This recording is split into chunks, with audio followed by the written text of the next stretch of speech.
Buenas noches, amigos del misterio. Esta noche no es una noche cualquiera, es Nochebuena, una noche de celebración, de reuniones familiares, de luces encendidas y de silencios que esconden algo más. Porque mientras muchos brindan y cantan, otros han escuchado pasos en pasillos vacíos, han visto sombras donde solo debía haber adornos, han oído voces cuando todos dormían. Relatos reales ocurridos en la noche más especial del año. Casos que transformaron una cena en miedo y una Navidad en un recuerdo imposible de olvidar. Apaga las luces, ponte los auriculares, porque esta noche, en Doctor Siniestro, descubrirás por qué hay quienes jamás vuelven a dormir en Nochebuena. Pues de aquí seguimos, 2 y 7, 5,9, no queréis que he bebido champán porque no es cierto, 5,9 grados en el exterior de la Gran Vía, y la verdad es que estamos todos perfectamente con un montón de historias. Yo muy impactado con la historia de los animales. A mí me gusta mucho esa conexión que hay animales-hombres y que me demuestra que, bueno, que hay algo ahí extraño, ¿no? En nuestro interior, que se intercomunica. Un montón de mensajes, un montón de historias, muchos mails, o sea, tanto 7640, por supuesto es gente más de aquí, pero mucha gente por los mails de otros puntos del mundo. Katia Rocha, estás por aquí. Por cierto, la cerillera, que querías una copia. Yo quiero una copia, que era uno de mis cuentos favoritos. Sí, pero a mí de pequeña era uno de mis cuentos favoritos y me gusta mucho. Me gustaría la nieve, pobrecilla. Me he hecho una representación tan bonita a los compañeros de la SER que me gustaría mucho conservarla. Y es que no sé si sabes que ahora en el 2005 se va a celebrar el bicentenario del nacimiento de Hans Christian Andersen. De hecho, se está haciendo, por ejemplo, en Madrid una representación de sus mejores cuentos, se llama La Reina de las Nieves. Bueno, en Madrid, que es aquí donde yo vivo, pero en la mayoría de las ciudades españolas se está haciendo recreaciones de los cuentos de un cuento muy célebre, ¿no? Muy importante. Un cuento muy célebre, de los primeros que él escribió y de los primeros que se tradujeron al castellano a principios del siglo XIX. Estaba inspirado en unos grabados enviados al autor para que escribiera un cuento sobre alguno de ellos. A él le gustó esta historia de la niña que, obligada a pasar la Navidad en la calle, a la intemperie, busca la luz y el calor, a los pequeños fósforos que ha intentado vender sin éxito durante todo el día. Bueno, pues Christian Andersen fue hijo de un humilde zapatero, nació un 2 de abril en Odense, en Noruega, y su madre trabajaba lavando ropa. No había estudiado de pequeño, recibió muy poca educación, pero su padre cultivó su imaginación contándole historias fantásticas y enseñándole a crear su propio teatro de títeres. Con tan solo 14 años se escapó a Copenhague para tratar de convertirse en actor o cantante. Trabajó para Jonas Collin, director del Teatro Real, y le financió sus estudios y publicó así diferentes obras de poesía, obras de teatro. Lo más famoso que tuvo fue esos 150 cuentos infantiles que le han establecido como uno de los grandes de la literatura mundial. Uno de los más vendidos en todo el mundo. Y ahora la editorial Anagrama ha reeditado en castellano todos sus grandes cuentos, además con pequeñas reseñas contando la historia de cada uno, una joya de libro, ¿eh? Entre sus principales innovaciones como contador de cuentos fue destacar el uso del lenguaje cotidiano y dar salida a las expresiones de los sentimientos e ideas que previamente se pensaba que estaban lejos de la comprensión de un niño, pero que se ha demostrado que no es así. 80 idiomas han sido los que han traducido los cuentos de Christian Andersen y ha sido adaptado a obras de teatro, a ballets, a películas. Por ejemplo, una de las películas más celebradas el año pasado, La vendedora de rosas, estaba inspirado en esta cerillera de Hans Christian siempre Andersen. Es bueno conocer el origen de, fíjate, un noruego, su madre lavaba la ropa, no tenía estudios y fíjate, uno de los más vendidos de la historia. Danés.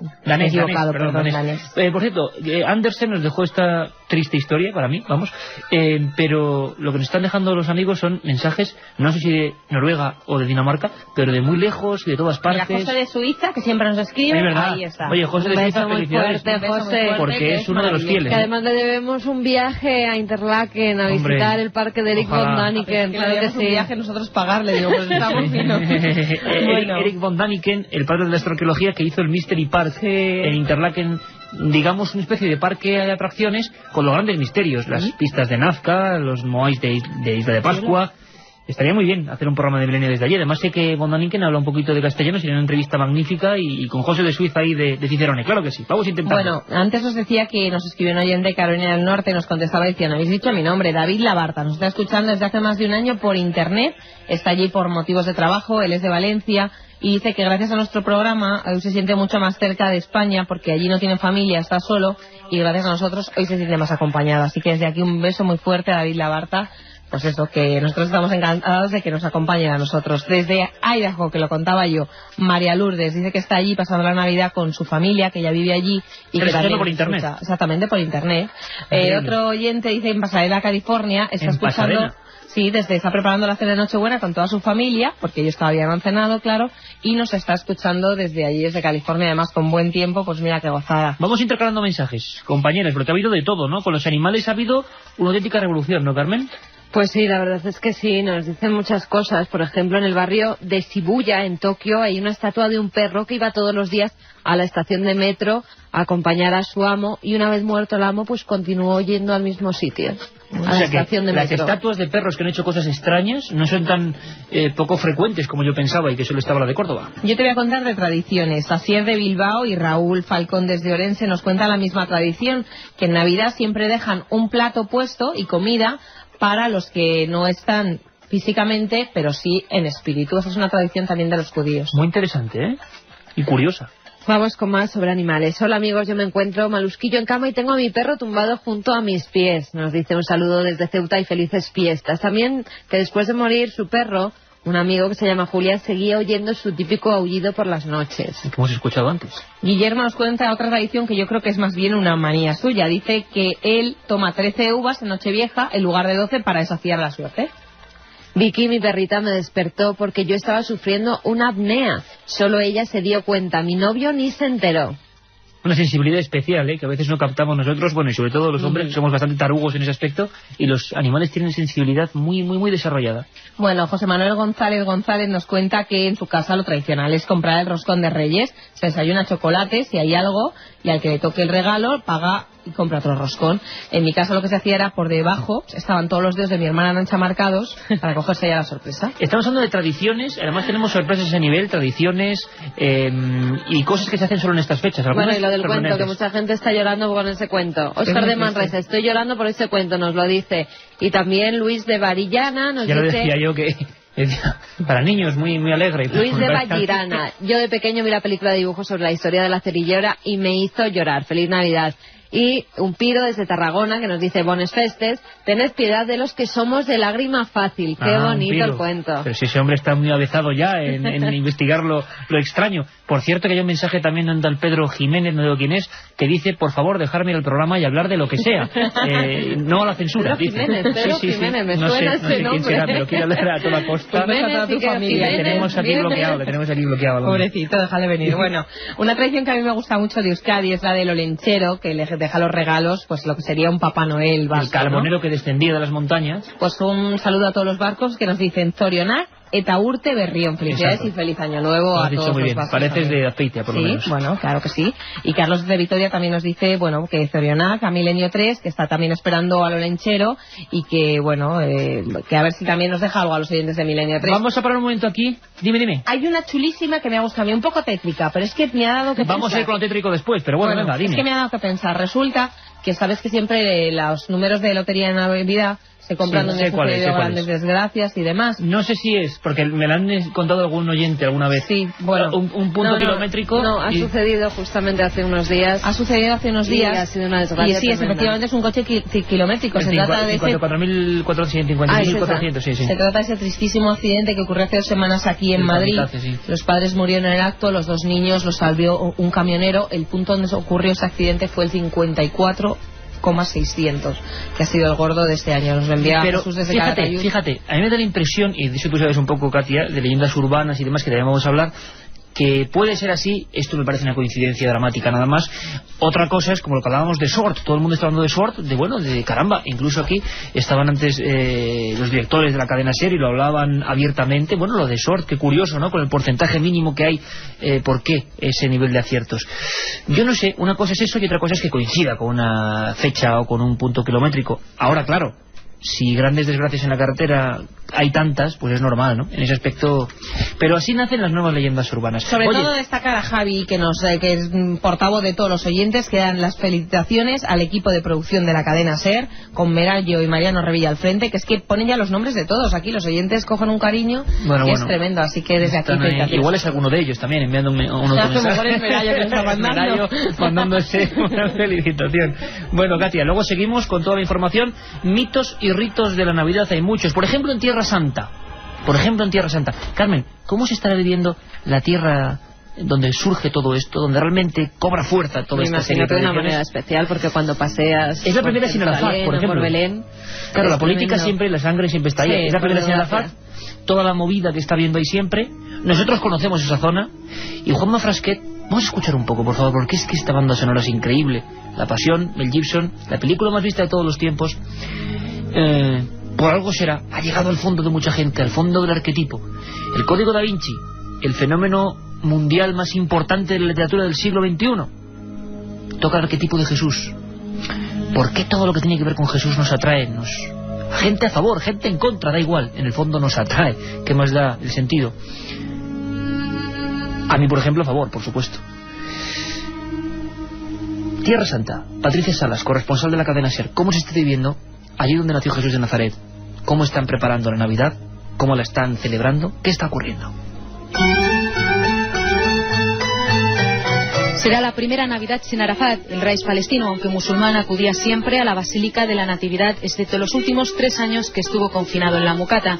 Hoy se le recordará sobre una silla, una kufilla, el típico pañuelo palestino que llevaba siempre sobre su cabeza. Pero esta noche hay novedades. Abu Mazen, el candidato a la presidencia palestina por Fatah, y el presidente palestino en funciones acudirán a una misa del gallo que en los últimos años ha sido menos multitudinaria debido a la intifada. Israel y la Autoridad Nacional Palestina barajan cifras que oscilan entre los 4.000 y los 5.000 peregrinos, aunque muchos belenitas dudan de una afluencia tan grande, dudan desde el desencanto de los últimos 4 años que los ha llevado a la pobreza, pues la ciudad en pleno vivía del turismo y de los peregrinos. La Navidad hace tiempo que dejó de ser multitudinaria y son pocos los que lo celebran, y si lo hacen es de manera sencilla. Para los cristianos árabes de Belén lo peor es no poder comprar algún regalo para los niños, pues el paro ha hecho estragos en las economías familiares hasta el punto de que muchos han emigrado a otras zonas. Se acostumbra a hacer una comida el día de Navidad, y a los postres suelen acercarse los vecinos musulmanes para compartir al menos los típicos dulces, siempre rebosantes de miel. Pese a algunas decoraciones que también hay en la ciudad vieja de Jerusalén, el resto será humilde. Los grandes fastos en la plaza principal, como hace unos años, ya no se celebran, ya no hay peregrinos y las televisiones del mundo no parecen muy interesadas. Con la esperanza puesta en el próximo año, muchos palestinos confían que a partir de ahora los peregrinos regresen a Belén y con ellos la vida a sus calles. La otra realidad. Milenio 3. En la SER. Celebramos la Nochebuena en una reunión con viandas diversas. Conmemoramos hoy el nacimiento de Jesús de Nazaret. Ponemos un Belén y un pino con adornos en nuestros hogares. Colocamos las zapatillas a Santa Claus y a los 3 Reyes Magos de Oriente que vienen en sus camellos siguiendo una estrella misteriosa.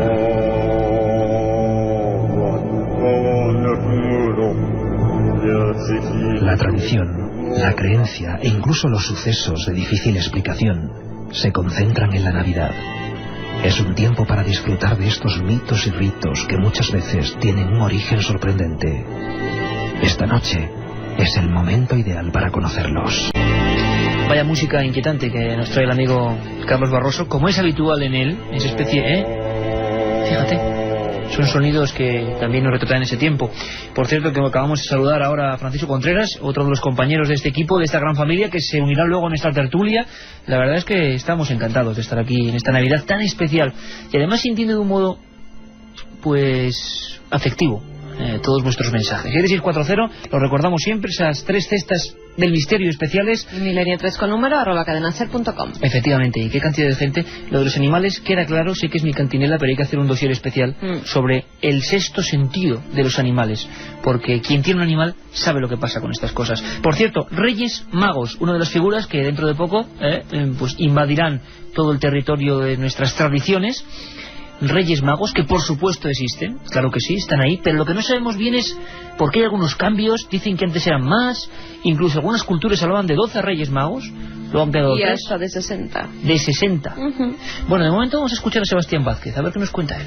Mateo es el único que los menciona, y además se utiliza el término mago, pero no menciona ni su número ni su nombre. En las iglesias antiguas, por ejemplo, Siria y Armenia, creían que eran 12, e incluso en la iglesia copta se habla de la cifra de hasta 60 Reyes Magos.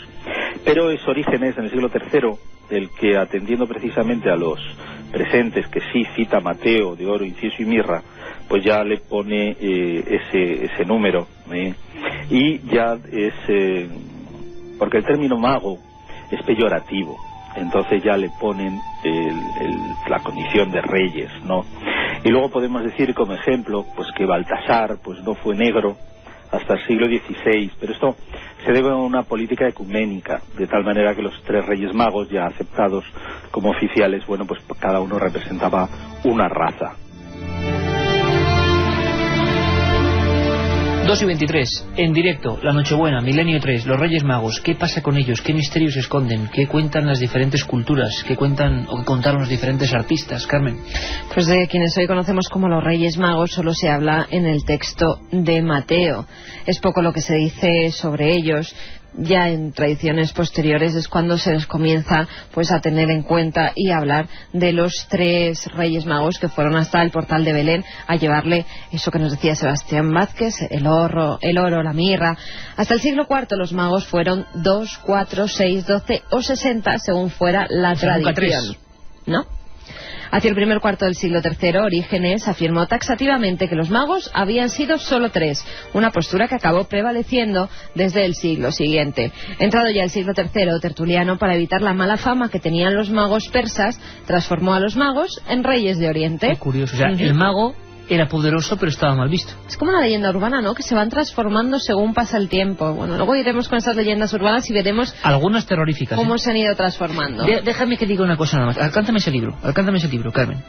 Es un libro que nos han mandado y por lo tanto claro que le vamos a hacer publicidad porque es un libro fantástico. José Manuel Pedrosa, al que queremos tener en este programa dentro de muy poco, es profesor de teoría de literatura y literatura comparada de la Universidad de Alcalá. Ha hecho un libro que se llama El autoestopista fantasma y es una recopilación increíble de leyendas urbanas. Pero nos hemos dado cuenta, y la sorpresa, que muchas de las leyendas urbanas son ya contenidos de Milenio 3. Es decir, los chavales de 15 y 16 años, a través de Internet, están hablando de casos como el de la niña de Vallecas, el cortijo jurado, viandas, casos que hemos contado aquí. Y que se van transformando. Y cada uno va metiendo a ser un alucinante. Componente nuevo. Ahora dan miedo, ¿eh? Luego vamos con ellos, pero dan miedo. ¿Qué me contabas? Pues te cuento más cosas de los Reyes Magos. En un mosaico bizantino de mediados del siglo VI, en San Apolinar Nuovo, en Rávena, en Italia, aparecen por primera vez sus nombres actuales, pero los 3 magos aún iban ataviados a la usanza persa. En el siglo XV, Petrus de Natalibus fijó que Melchor tenía 60 años, Gaspar 40 y Baltasar 20, una descripción física que discrepaba mucho de todas las anteriores. Baltasar, además, sí que fue blanco hasta el siglo XVI, época a partir de la cual se la representó como de raza negra por necesidades estratégicas de la Iglesia. Qué chasco, ¿verdad? Yo que siempre pedía a los Reyes Magos que me trajera a Baltasar, a mí sí que siempre. Me cae. Yo creo que a muchos de los niños es lo que mejor le cae. En Occidente no comenzó a celebrarse la adoración de los magos hasta el siglo V. Los Reyes Magos no empezaron a traer juguetes a los niños hasta mediados del siglo XIX. Y la actualmente imprescindible Carta a los Reyes comenzó a popularizarse durante el primer cuarto de siglo del siglo XIX. ¿Habrá niños que estén escribiendo ya las cartas? Sí, ¿no? Ya las habrán escrito mucho, sí, Iker, claro que ya sí. en esta época está ya escrito y bien escrito, ¿no? Bueno, yo creo igual que están escuchando Milenio, ¿eh? Desde que sacan los catálogos esos de juguetes que igual están escuchando los grandes Milenio. almacenes traen, los niños ya empiezan a escribir las cartas. Por cierto, otro de los grandes iconos, el Belén. Escuchamos a Sebas. La idea del Belén se debe a San Francisco de Asís. En 1223, después de leer el Evangelio de Lucas, pensó en recrear la escena del nacimiento en una gruta de Greccio, esto cerca de Rieti. Pero fue Santa Clara, la compañera de San Francisco, ya muerto la que empieza la costumbre de poner un Belén en los conventos franciscanos. Y ya cada novicia, a su ingreso, debía llevar una figurita para el Belén. Pero es en el siglo XV, ya en Nápoles, es cuando aparecen las figuritas de barro que conocemos. Se propaga allí primero la costumbre, llega a España, luego a partir de Carlos III, estamos hablando a principios del siglo XVIII, y después ya al resto de la Europa católica y ya más tarde a América, difundiendo esta costumbre principalmente pues los franciscanos.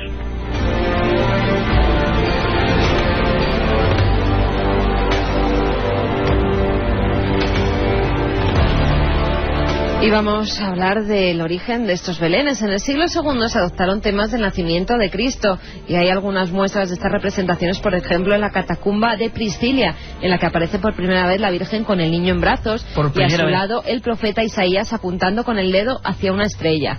También podemos encontrar en un pedazo de sarcófago datado en el año 343, representada la adoración de los pastores, el buey y el asno. 343. En otro sarcófago, también del siglo IV, se muestra una escena de la Epifanía con la Virgen, el niño y los reyes. Pero verdaderamente quien introdujo la tradición de poner belenes fue San Francisco. Tras su peregrinación a los santos lugares solicitó una autorización al Papa Honorio III y una vez obtenida hizo instalar un pesebre con paja dentro de una cueva del pueblo italiano de Greccio, próximo al convento donde estaba el santo.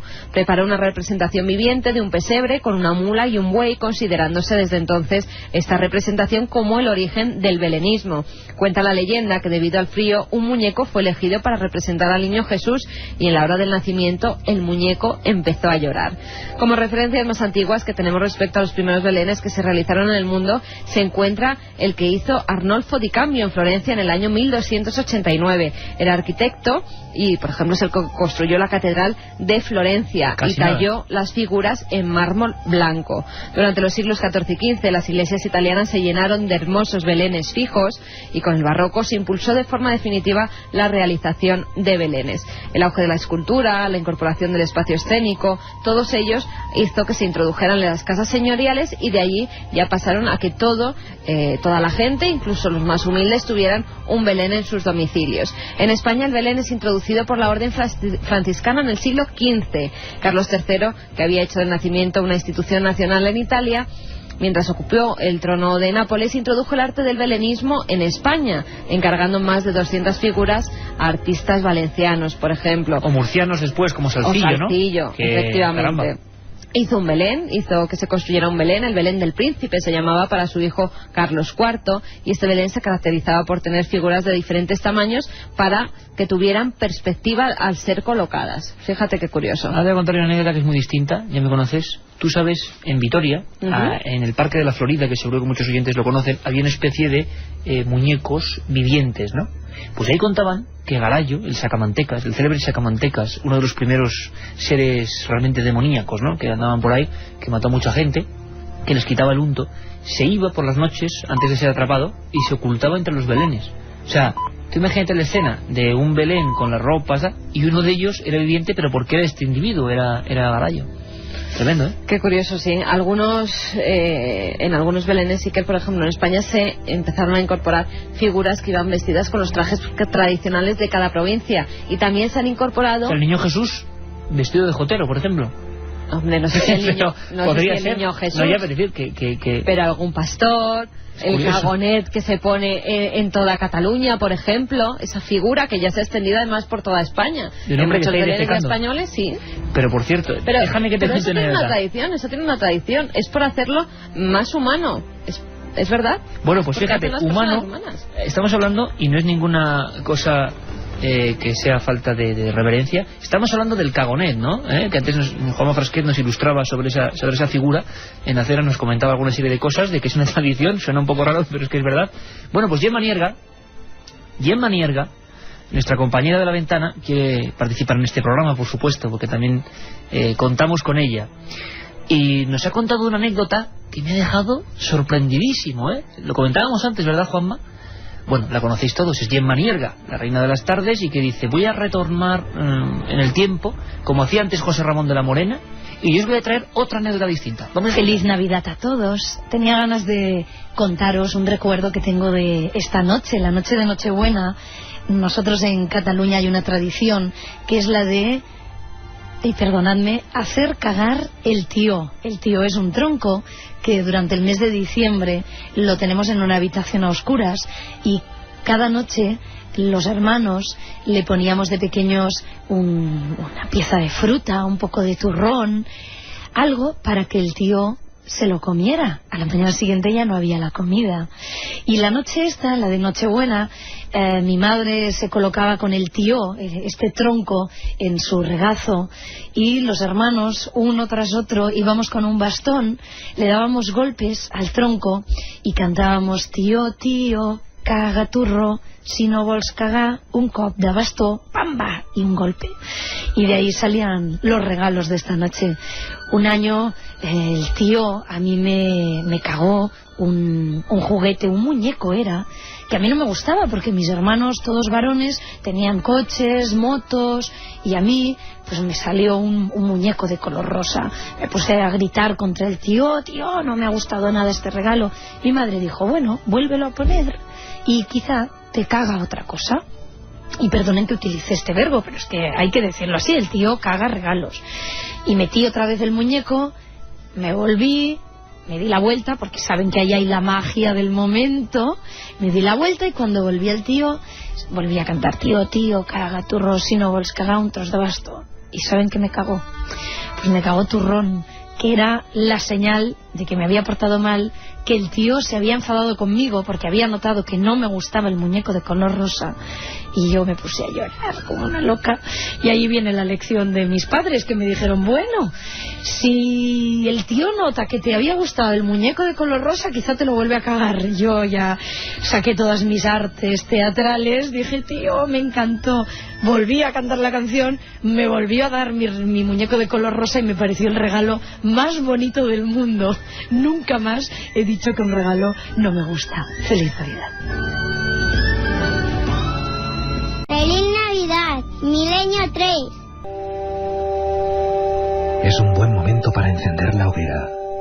Esas llamas reconfortantes alrededor de la cual, durante los últimos 2 milenios, las familias de todo el mundo se han sincerado, dando rienda suelta a esas historias que pocas veces encuentran otro momento para ser narradas.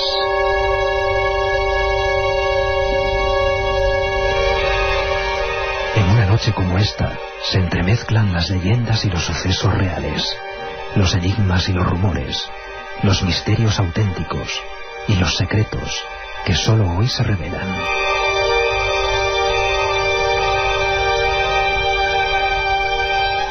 Sí, es un buen momento sin duda para que todos conozcamos mucho más de esos inquietantes sucesos sobre los que hoy no nos da tanto reparo hablar.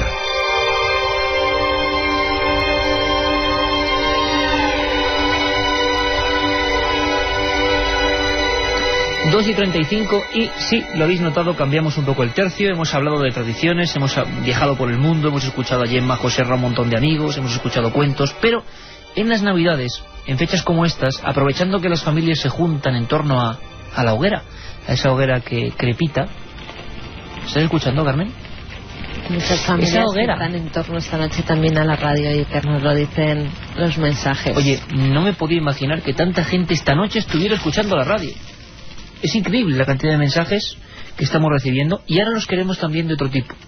Esas historias que habéis escuchado contar a vuestros abuelos, a vuestros padres, que habéis vivido, que se cuentan en algunos pueblos. Son historias que, como comentaba Carlos, parece que el rubor desaparece y algunas son increíbles. Yo recuerdo una Navidad en un pueblo, próxima era la Navidad, no había llegado todavía, y me contaban, se recordaba ya la gente, cómo iban a hablar, como cada año, Carmen, eran los años 90 principios, y siempre en ese pueblo, ¿sabéis qué historia se recordaba?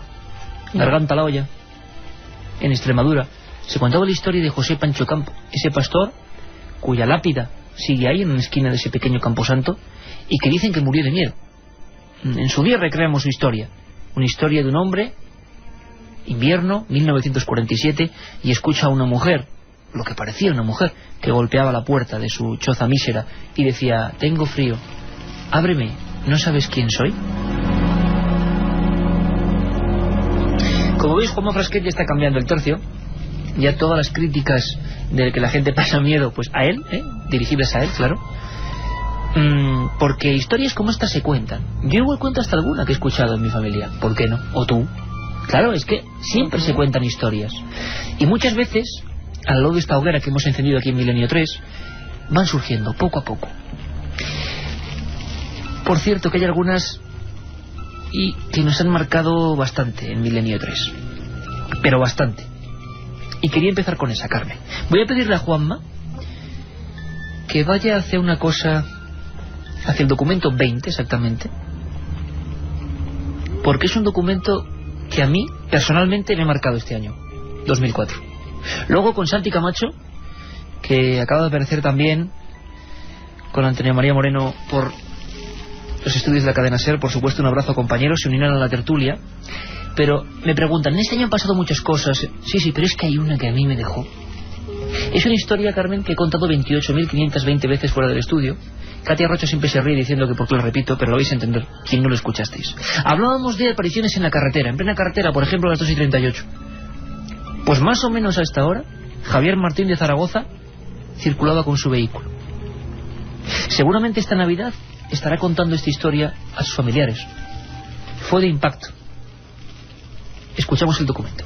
Además era una noche sin luz, sin nada de luz, que no se veía nada, no había ningún coche ni por delante ni por detrás, y puse las luces largas, y en el momento que las puse me aparecieron a la izquierda, a 1,5 metros del coche, unas 7 o 8 personas, pero todas separadas entre 1,5 metros y 2 metros cada una, y unas mirando hacia la carretera y otras mirando hacia atrás. ¿Tú conducías un automóvil o...? Sí, un coche, sí. Un coche. Iba con la mujer y con la chica. Exacto, ibas con tu mujer y con tu hija. Que venía atrás durmiendo en el coche. Ah, las dos iban detrás durmiendo, sí. Tú ibas tranquilamente, ibas oyendo la radio o escuchando música. Iba oyendo la cadena SER, además, que empezaba el programa de Hablar por Hablar. Ajá. La 1:30 o así. Y entonces, tú circulabas y te encuentras un grupo de personas, sí. Pero que para que se hagan una idea los oyentes, unos miraban hacia el campo, digamos, y otros en la otra línea hacia el asfalto. Hacia el asfalto, pero estaban muy cerca del coche, a 1,5 metros así, o sea, que estaban invadiendo el carril contrario, que no estaban parados en... Pero además, a mí lo que me sorprendió fue que estaban muy quietos, o sea, paralizados, no se movían nada, y mi cara se fue hacia el último. La última persona fue la que más me fijé yo en ella, que me dejó muy helado porque es que no tenía rostro, no tenía cara.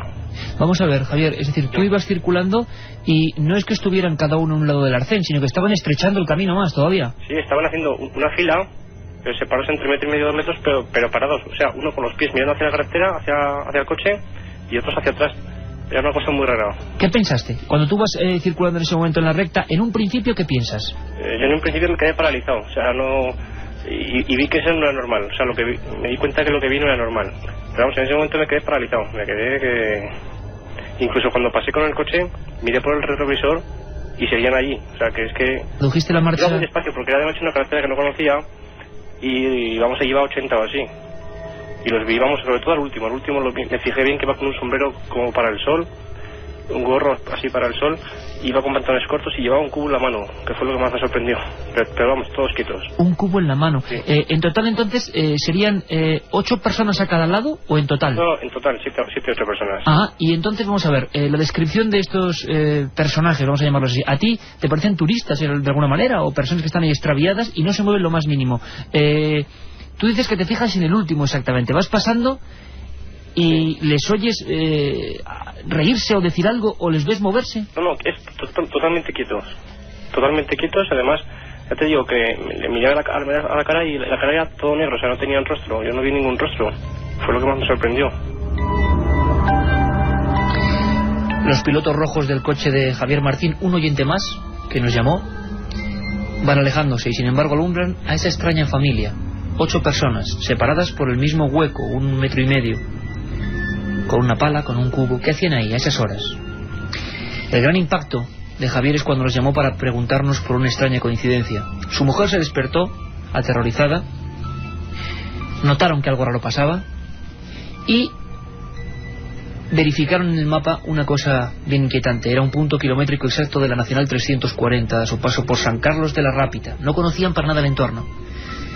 Justo en el lugar donde estaban esas 8 figuras estaba la entrada de un camping, el camping de los Alfaques, un camping que quizá los más jóvenes que hoy nos escuchan no les diga nada, pero fue un camping con 343 muertos, si no me equivoco, por la explosión de 46.000 litros de propileno líquido. Un camión cisterna se convirtió en una auténtica bomba atómica y la gente quedó carbonizada en las sillas, jugando a las cartas, los niños con gorras y con cubos dentro del agua. Ese mismo día que Javier nos confesaba su historia, después de haber abierto los micrófonos para contar cosas que pasan a veces en las carreteras, conectamos con José Palanques, el decano de los periodistas de esa zona, que fue el primero con su cámara que entró en el camping de la muerte, julio de 1978. ¿Y qué es lo que vio? Don José Palanques. Don José Palanques, buenas noches. Hola, buenas noches. Don José, imagino que le pregunto por el camping Los Alfaques y aquellas escenas que usted vivió, y todavía imagino que le llega un escalofrío, ¿no? Aquello fue tremendo porque cuando yo entré en el camping, aquello era realmente tremendo. Aquellas bombonas de gas que explotaban y la gente que chillaba, y aquello fue realmente algo para no olvidar jamás en la vida. ¿Ustedes cómo se enteran de la noticia, don José? ¿Cuál es el primer soplo, la primera noticia? ¿Cómo llegan hasta allí? Yo estaba paseando por Benicarló, que está a unos 7 kilómetros de ese lugar. Entonces oí pasar unos coches, unas sirenas, y me alarmé, como siempre, en busca de la noticia. Pesqué enseguida que pasaba algo y me marché detrás de uno de esos coches y llegué hasta el camping Les Alfaques, donde estaba el epicentro de la acción. Aquello fue dantesco. Cuando yo llegué allí y vi aquellos cadáveres que estaban como si fueran maniquís de cera esparcidos por el camping, y aquel tremendo, porque tengan en cuenta que hubo 333 muertos, y aquello fue realmente impresionante. Fue un acto realmente que difícilmente olvidaré jamás en la vida, porque fue uno de esos actos que se recuerdan para siempre.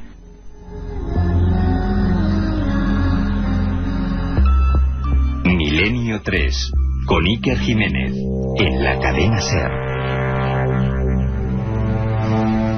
Esa extraña coincidencia era el punto exacto donde ocurrió la gran tragedia, idéntica a lo que se ve pues más de 25 años después. 7640, palabra milenio, que está comentando la gente. Hemos cambiado el tercio, evidentemente. Pues José desde Madrid nos dice: de niño oía correr a alguien por mi terraza de noche. Una mañana de nieve encontramos huellas de pies desnudos.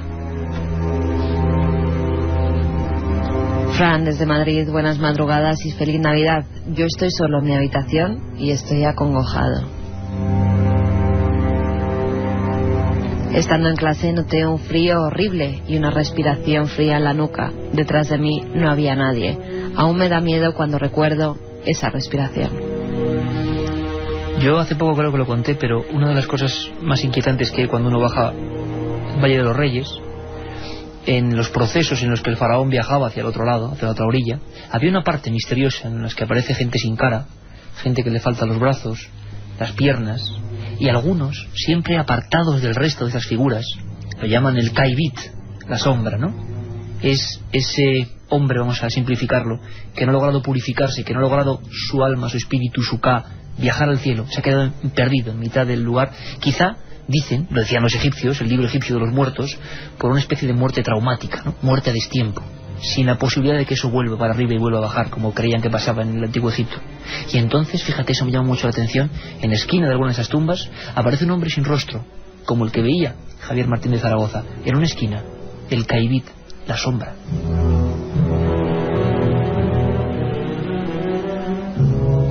Tienes en las manos ese libro, inquietante, La autoestopista fantasma, porque precisamente esta historia de los Alfaques surgió cuando, a través de los mensajes, nos llevamos la gran sorpresa increíble de que lo que parece una leyenda urbana, pues hombre, tiene testigos, nombres, apellidos, personas como vosotros y como nosotros que se encontró con ello.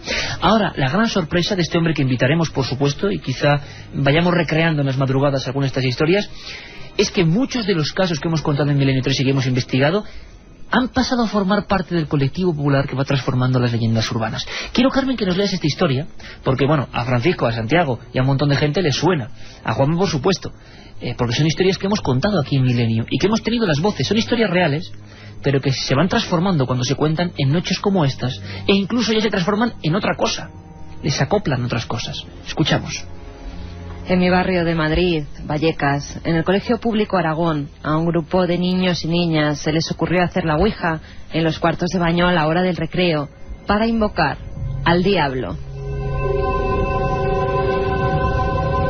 Cuando le invocaban, el vaso comenzó a estar caliente y a tener en el interior humo negro. El vaso explotó y el humo se metió en una de las niñas por la nariz y murió en el acto. A los pocos días de su entierro, en su casa comenzaron a ocurrir fenómenos extraños. Las tijeras de la costura, si estaban abiertas, se cerraban solas.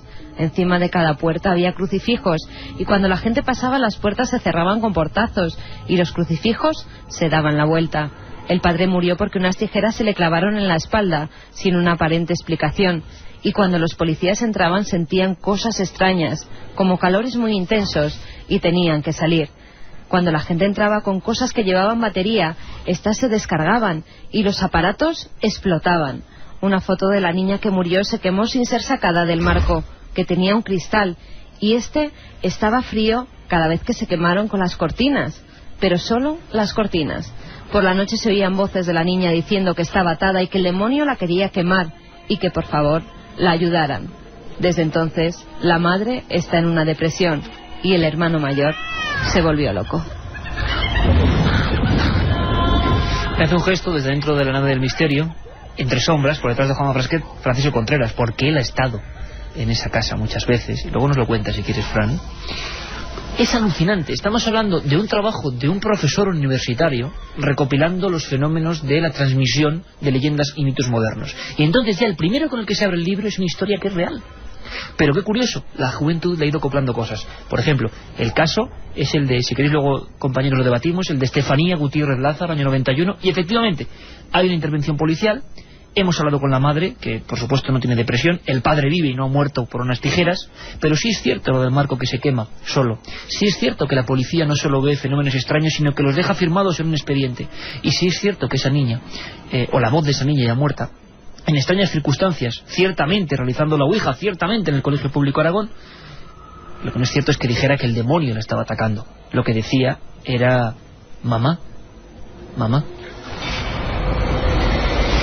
Alucinante, Carmen, es decir, un caso real ya forma parte de la leyenda urbana. 7640 queremos también luego para Francisco y para Santiago, nuestros compañeros y expertos.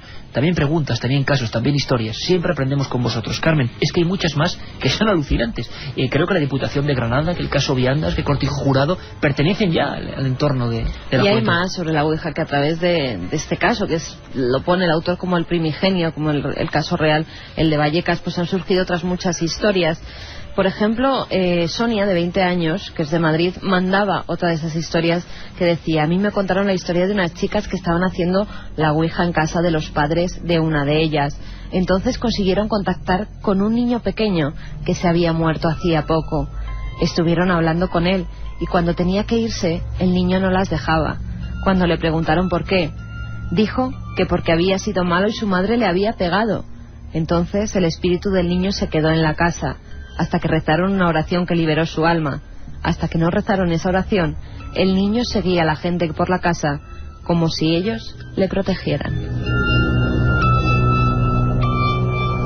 Historias, casos concretos, muchas puras leyendas urbanas y otras transformaciones, además muy curiosas, porque fíjate, para una película de terror, un guionista también transformaría un caso como el de Vallecas.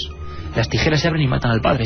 Claro que no ocurrió ni ocurrirá, por supuesto. El bueno de Máximo Gutiérrez está vivo y coleando, y por muchos años. Pero la gente va contándolas y es el efecto de bola de nieve, que a nosotros como periodistas nos parece fascinante.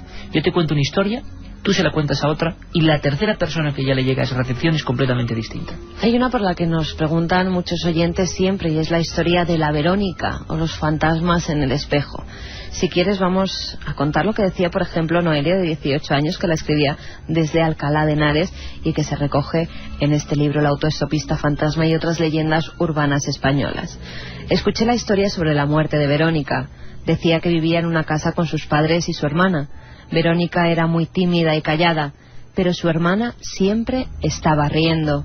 Una noche sus padres salieron y cuando volvieron escucharon muchas risas. Pensaron que sería la hermana de Verónica, pero cuando subieron a la habitación vieron a Verónica en la cama, que no paraba de reírse. Su hermana estaba muerta en la otra cama. Ella la había matado. Entonces, sin parar de reír, Verónica corrió hacia la ventana y se tiró. Dicen que desde aquel día su cara aparece reflejada en los espejos. Si te pones delante de uno y dices su nombre dando vueltas, se te aparecerá. Con este fondo de nuestro querido compañero Javier Rodríguez, estas historias suenan distintas, Y cuando de vez en cuando Juanma Frasquet pone esos cánticos que vienen y van, los niños, como personajes entrañables, pero precisamente inquietantes también en ese otro lado, supuesto otro lado, genera muchas leyendas urbanas. ¿Quién le debe escuchar? ¿A quién no le preguntan por esa historia del espejo, colocándote dos velas, A mí personalmente me parece como ganas de pasarlo mal, ¿no? Gratuitamente, porque ya uno se va a sugestionar, evidentemente, y porque los efectos ópticos son variados. Pero, ¿de dónde nacen esas historias? Hemos visto que esta de la familia absolutamente traumatizada por un ser, un individuo, un lo que sea, sí que es cierta, pero ¿de dónde nacieron, por ejemplo, estas historias de los espejos? O de ese ritual de coger una Biblia, que ya veis si es macabro, con una tijera y cogiendo ambas ojivas de la tijera. Bueno, y la historia de Verónica se ha ido transformando. Leonor, desde un colegio de Parla, en Madrid, ella tiene 21 años, decía: corría un rumor por mi colegio que recogía la historia de una mujer anciana que adoraba al diablo y que durante sus sesiones no paraba de reír y dar vueltas por la habitación donde se encontraba. Se dice que cuando en una habitación a oscuras pronuncias Carolina 3 veces, aparece la vieja con unas tijeras y estará martirizándote durante 12 horas. Y llegado el momento, te matará si no reconoces al diablo como el primero entre todos.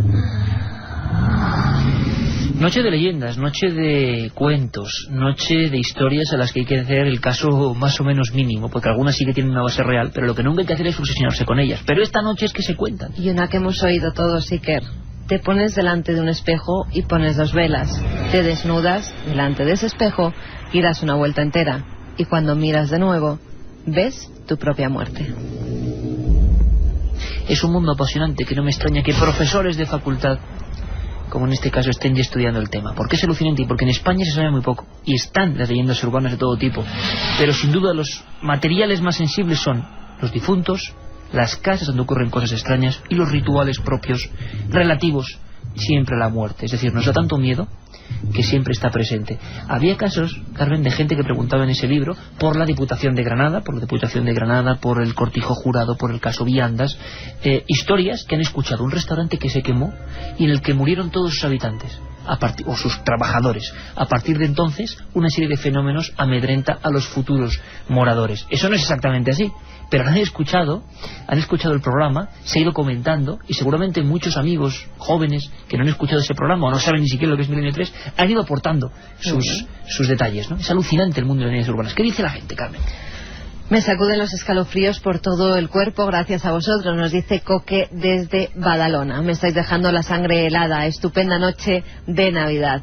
Por favor, contar la historia de las 3 chicas que hay que repetir sus nombres. Sois increíbles, nos dice otro amigo. Una vez haciendo la ouija perdí el conocimiento y mientras estuve sin sentido vi a un ser que tiraba de mí por los pies. Nos dice pues Tuli cuidado con la ouija, hombre. Desde Badajoz. Pepe de Cádiz, el vigilante que está en el Belén viviente, nos escribió el domingo pasado también, y deciros que aquí había un perro que acompañó a su amo a el hospital esperando en la puerta que se curara, pero no se cura. Hombre, la verdad es que esta noche, no es por nada por Pepe, pero un Belén viviente esta noche tiene su aquel, depende de cómo se mire y depende de con qué iluminación, tiene su aquel. Me ha encantado la historia de Gemma mientras venía de viaje, nos dice otro de los amigos. Y que he estado en la misa del gallo, cada vez que el cura nombraba al niño Jesús, la voz que le iluminaba se movía bruscamente, nos dice Guillermo de Ciudad Real. Emi de Sevilla. Iker, cuidado con los sustos esta noche que nos atragantan los polvorones y cántanos un villancico para desconectar del miedo. Bueno, igual luego Francisco Contreras se anima a ese villancico, es muy dado a ese tipo de manifestaciones culturales y además tiene una voz auténticamente de tenor, o sea que es probable. También claro que sí nos siguen contando tradiciones. Luego, por ejemplo, nos dice en nuestra ciudad la madrugada de Año Nuevo se sube al Zaldiaran y después a tomar chocolate y en Nochebuena en los bares invitan a vino caliente. Vino caliente, bueno, pues ahora con 2 vinos calientes no podríamos hacer este programa sin duda alguna. Las leyendas urbanas, las historias están ahí. Por cierto, Juanma, creo que tenemos una poesía algo así como de Edgar Allan Poe para terminar, ¿no? No sé si podemos ubicarla o no, pero habla un poco de todo esto y nos prepara para la siguiente hora, con tertulia, con lo mejor del año, con misterio, con miedo, porque es indisoluble de estas fechas también. Vamos con ello, maestro. En un derruido muro de la huerta del convento, en un agujero oscuro, Silvia al pasar el viento, y como una dolorida queja de las piedras arranca, hay en el fondo escondida una calavera blanca, de algún fraile soñador, de vida ejemplar y bella, y dedicada al Señor, en el mundo única huella. Abre los ojos sin fondo como a visiones extrañas, y del vacío en lo hondo forjan telas las arañas. Húmedo musgo grisoso recubre la antigua grieta, donde en supremo reposo descansa ignorada y quieta. Pero hasta aquella escondida mansión, la brisa ligera lleva murmullos de vida y olores de primavera. Golondrinas que en sus marchas dejaron el patrio río, huyendo de las escarchas, de las brumas y del frío. Cuando la luz del poniente filtra por el hondo hueco y hace parecer viviente el cráneo rígido y seco. Desde las negras ruinas alzan sosegado vuelo y en sus vueltas peregrinas tocan las ramas y el suelo, como buscando en el prado ya por la tarde sombrío el espíritu elevado que habitó el cráneo vacío. Milenio 3. En la SER. Leyendas urbanas, historias, misterios y un montón de mensajes en el 7640, que claro, Carmen, me parece a mí que a estas horas hablar de eso de Verónica y demás, pero está en los libros de los auténticos profesores que estudian los comportamientos humanos, y aquí no hacemos más que contarlo. Ahora van a venir por aquí Santiago Camacho y Fran Contreras, que bueno, pues yo creo que han vivido intensamente también este año 2004, que le vamos a dar ya carpetazo. Por supuesto, nosotros también estaremos incluidos en ese debate, y los oyentes. Debate y tertulia, que pocas veces por la duración de Milenio podemos expresar cosas e incluso discutir. ¿Por qué no? Sí, yo seguro que con Fran discuto. Seguro, siempre ocurre. Y vamos a recordar momentos muy bonitos, momentos muy inquietantes. El misterio continúa. Milenio 3 en la SER.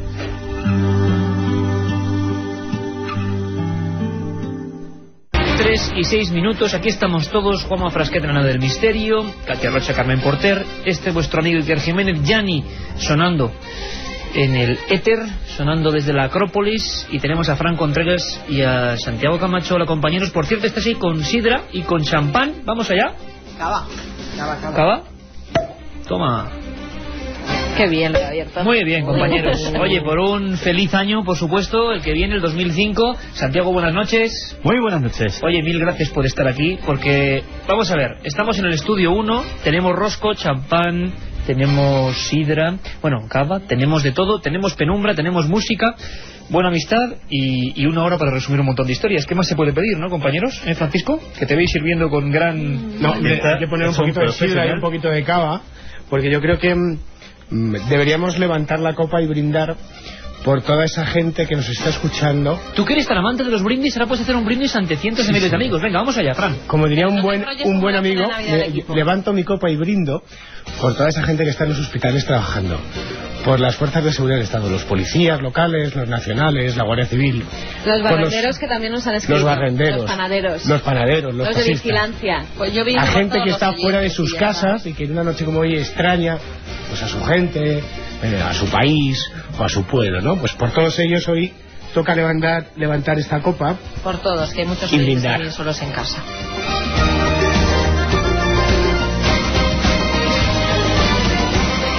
Los únicos que no pueden brindar son los que van conduciendo, ¿eh? Eso sí. Alcohol y coche, mucho mejor. Oye, vamos, antes de empezar con la tertulia de este año, vamos a terminar esos mensajes que habían cambiado el tono, por supuesto, porque había cambiado el tono del propio programa. Carmen y Katia, vamos comentando. Yo hice la ouija cuando era pequeño con mi hermana, invocamos a mi abuelo, le pedimos una señal y estalló la copa. Un beso y feliz Navidad, nos dice Rafa. Yo sigo con mis oyentes internacionales. Saludo desde Brisbane, en Australia. Hace tanto calor que es difícil... Australia, estaban escuchando calor, que es difícil recordar que estamos en Navidad. Eso de cantar villancicos a 30 grados parece que no pega demasiado. Gracias por acercarme un poco la Navidad hasta aquí.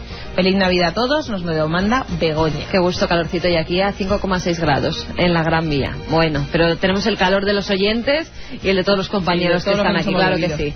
En mi cole también existía la leyenda de la ouija en el aseo, pero con la silueta inexplicable de una persona en la ventana, cosa que daba miedo mirar. Bones festes.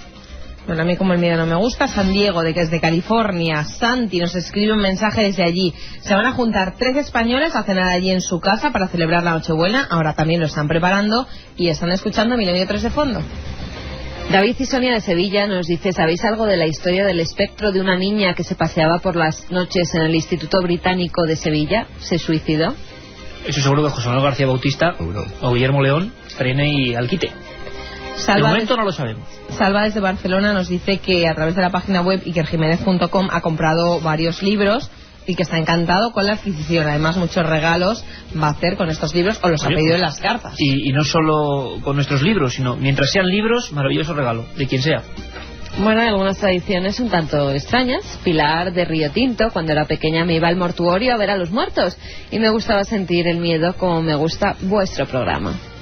Andrés nos escribe un mensaje un poquito triste porque dice que esta Nochebuena está trabajando y ha decidido quedarse con nuestra compañía. Solo quería deciros que mi hijo de 7 años también debe ser alguna de esas estrellas que desde esta pasada primavera subió al cielo y está allí viéndome. Le mando un beso muy fuerte. Y le mandamos un abrazo de energía positiva, por supuesto, a toda esa gente que ilumina una noche como esta. Mi abuela nos contó que una vez, de noche, un joven se metió en su cama. Era guapo y joven también como ella.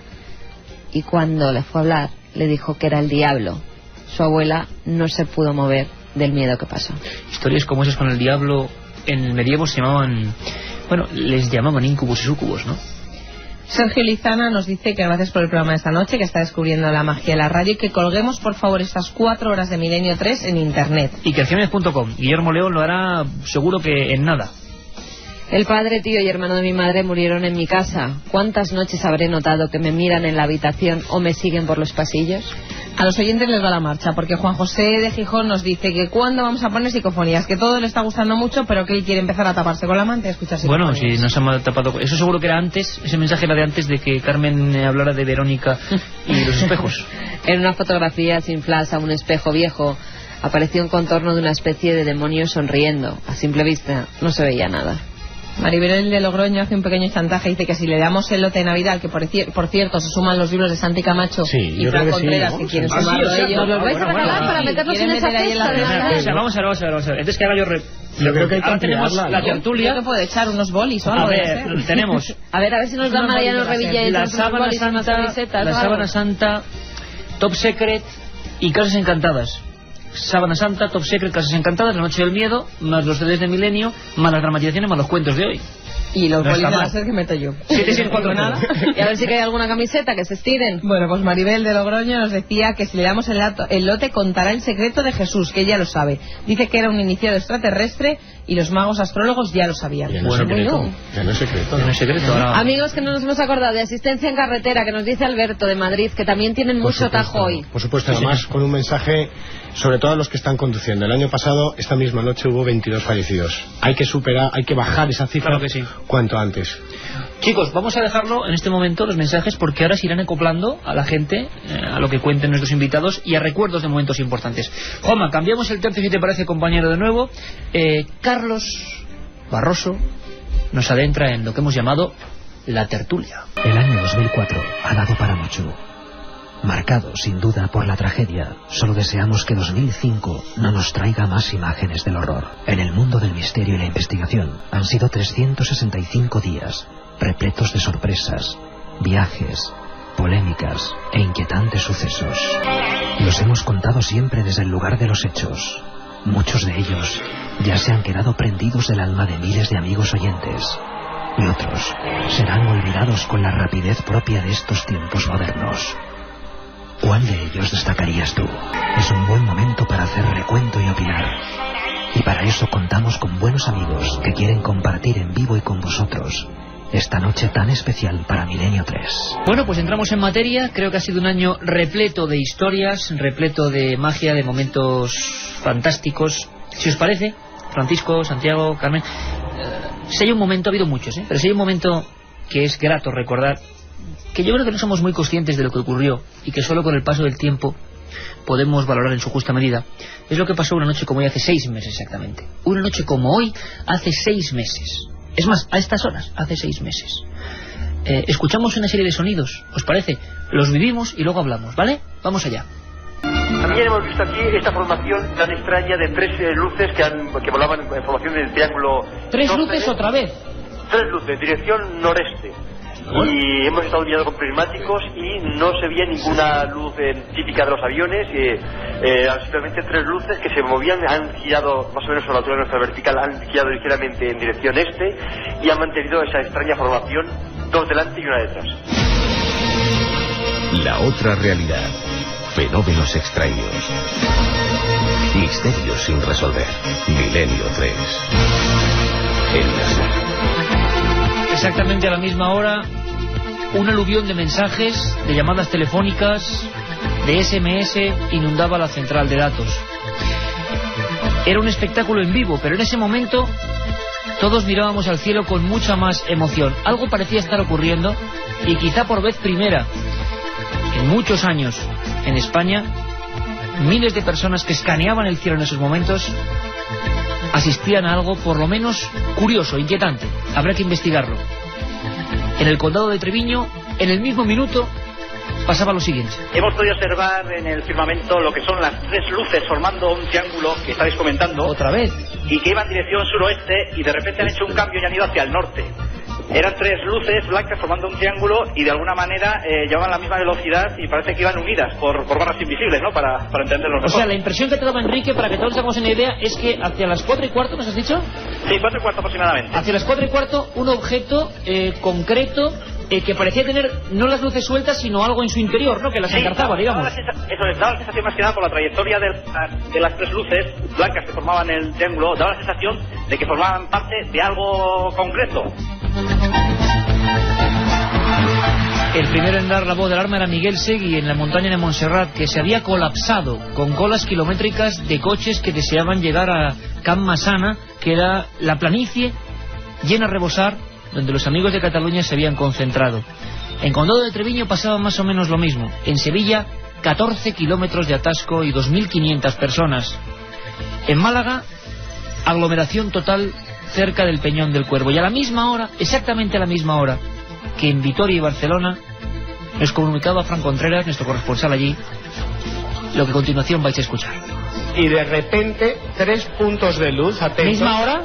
Ahora mismo, acaban de desaparecer en el firmamento, atentos, dirección Jaén, zona de Murcia, porque son 3 puntos de luz, como si fuera un triángulo equilátero, han variado, han cambiado los puntos de luz, imposible que fuera un avión. ¿Alguien lo ha grabado? Lo hemos grabado en vídeo, hemos tomado fotografías, pero mira, te paso con la primera persona que lo ha descubierto.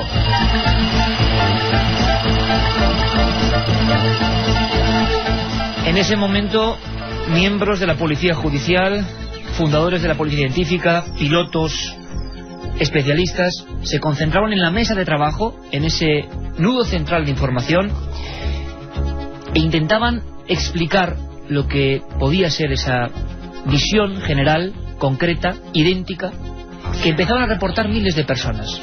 Según Enrique de Vicente, no había pasado algo así en ninguna otra alerta OVNI con tal concreción. Estaba quedándose francamente impresionado, así como mucha gente, porque las comunicaciones hoy en día, la tecnología nos permite saber sin margen de error a qué hora llega una llamada, un mensaje, un correo. Y hubo cientos en franjas de minutos reportando lo mismo, incluso antes de que nosotros hubiéramos dado paso a la primera llamada de alerta desde Barcelona. La central de datos, coordinada por Carlos Barroso, Antonio Nuño y un montón de compañeros, nos comunicaban, escuchad muy atentos, en ese mismo momento lo que ocurría. Que se han visto en puntos tan distantes de España como en Don Benito en Badajoz, donde los veía Ana, en el Pozuelo de Albacete, donde los veía Marga, nos llamaba también Miguel desde las Bárdenas Reales en Navarra, nos llamaba Pachi, que iba conduciendo por la A3 a la altura de Requena en Valencia, también había visto lo mismo Ana desde Binéfar en Huesca, o Víctor desde Ciudad Real, o José Manuel desde La Palma, desde el Roque de los Muchachos, Enrique desde Huesca, o Micael desde Ponferrada. Atención, Iker, porque también seguimos recibiendo correos y es muy curioso. Son 3 correos que nos llegan desde distintos puntos de España y los 3 son coincidentes en lo mismo, o sea, dicen exactamente lo mismo. Raúl, que nos escribe desde Ciudad Real: 3 luces, 2 delante, 1 detrás, y en la mitad del cielo se han cruzado con otra. La dirección era desde Ciudad Real hacia Jaén a las 4:18 de la madrugada. Coincidente total, Enrique. Sí. Absoluto. Atención, porque desde Mérida a las 4:15 nos escriben, han observado 3 luces en formación, 2 delante y 1 detrás. Pero bueno, es lo mismo, ¿no? Sí, que aparecieron aproximadamente por el sur-sureste, avanzando hacia el norte. Estas luces. Vaya momento, compañeros. Hace 6 meses, 8.500 personas, Carmen, que se juntaban en Madrid nada más, porque en todas las provincias también hubo miles de personas que se unieron a esa alerta OVNI. Nunca jamás en un entorno controlado, un aforo controlado, se había juntado tanta gente para seguir un programa de radio. Chicos, que no sé qué os viene a la mente recordando esos momentos de radio importantes, por encima del fenómeno obvio, yo creo, ¿no? Que había un fenómeno de comunicación, ¿no? Sí, además me has leído el pensamiento.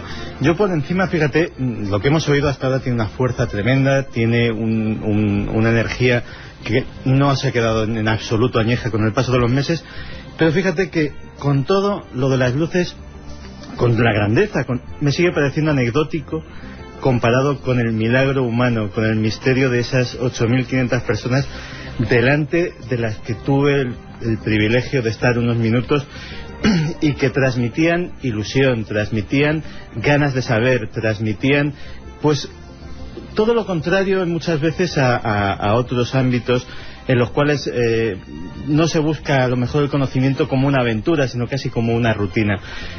Todo eso enfrente de unos grupos que se llaman, o yo creo que se mal llaman escépticos, que quisieron algo tan bonito, algo tan auténtico, algo tan científico como es querer experimentar, tocar la realidad con uno mismo, quisieron boicotearlo y afortunadamente no lo consiguieron. Ya ves qué resultado. La mayor concentración humana, 500 grupos a lo largo de esas horas, impresionante. Recibimos miles de mensajes. La anécdota quizá de esa noche es en Groenlandia 200 personas, ¿no? Eso yo creo que nos descuadra a todos. Francisco, tú eres uno de los reporteros, quizá de ese acto importantísimo para Milenio 3, de ese acto importante, arriesgado, auténtico, que además, hay que decirlo, recibió todos los parabienes de toda la gente de la cadena SER. Bueno, pues tú eras uno de los que estaba en el otro lado, ¿no? En el campo, ¿no? Imagino que con lo que se queda unos 6 meses después es con lo que decía Santi, más y con el fenómeno, que al final incluso parecía ese fenómeno triangular. Primero, demostración de que la gente no mentía, estaba viendo algo que realmente era así, que podía ser perfectamente un satélite. Pero quizá lo más inquietante es el factor humano, ¿no, Fran? Sí, y sobre todo con una sensación personal que nos preguntamos muchas veces delante de estos micrófonos.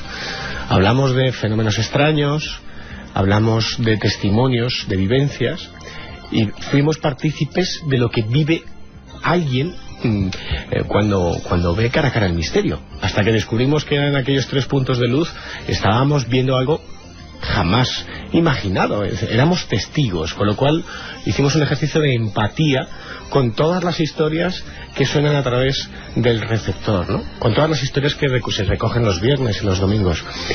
¿Tú eres consciente, por ejemplo, que como estamos ahora, ¿no? Que creo que es una estampa bien bonita además y que ojalá se repite tantos años, que es que lo que hablamos aquí, uno no se da cuenta del poder del micrófono, llega a cala en esa gente, ¿no? Que fue capaz de dejar historias personales, que fue capaz de pasar horas en atascos, que fue capaz de dejar lo cotidiano para pertenecer a una especie de experiencia excepcional, ¿no?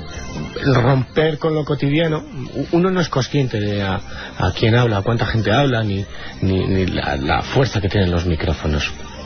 Cuando estás con 1.500 personas, como estaba yo en el Peñón del Cuervo, y ves que hay 1.500 más todos los que había en atascos, porque querían vivir algo distinto, porque tenían una sana locura de curiosidad, de aprender, no ya de un contacto ni de cosas raras, ¿no? Es una experiencia para aprender, para mirar al cielo, algo tan tonto, tan sencillo, tan simple, pero tan maravilloso como mirar el cielo y ver que hay tanta gente que se apuntó a esa sana locura durante tantas horas, porque el programa empezó de madrugada, pero yo estaba allí con los técnicos de la SER y con un montón de compañeros como Fran Vázquez, José Manuel Frías, desde las 8 o 9 de la noche, trabajando para que todo el mundo lo pasara bien. Todos los compañeros que se sumaron a esta Omni, desde las 7 de la tarde estábamos todos ya preparando todo. Es una cosa, Carmen, fijaos una cosa que es muy bonito, y sé que a Fran le va a gustar además, es que todo es un homenaje también, ¿no? Si hace 6 meses que ocurrió eso, una experiencia de comunicación que está por encima del misterio, que muestra, eso sí, hay que decirlo, la fuerza, el enganche que tenemos y que tenéis, porque tanto Santiago como Francisco son personas claves en nuestra familia, en nuestro organigrama, ¿no? Cada uno con su mundo, con su esfera, con su historia, siempre analítica, siempre objetiva. Bueno, pues lo hacíamos en el fondo por una cosa que no era muy objetiva, sino que era realmente, bueno, una de esas devociones que a veces se tienen con causa y razón o sin razón. Porque es que hoy hace 6 meses, os dais cuenta, ¿no? Pero es que esa noche hacía 25 años de un mensaje.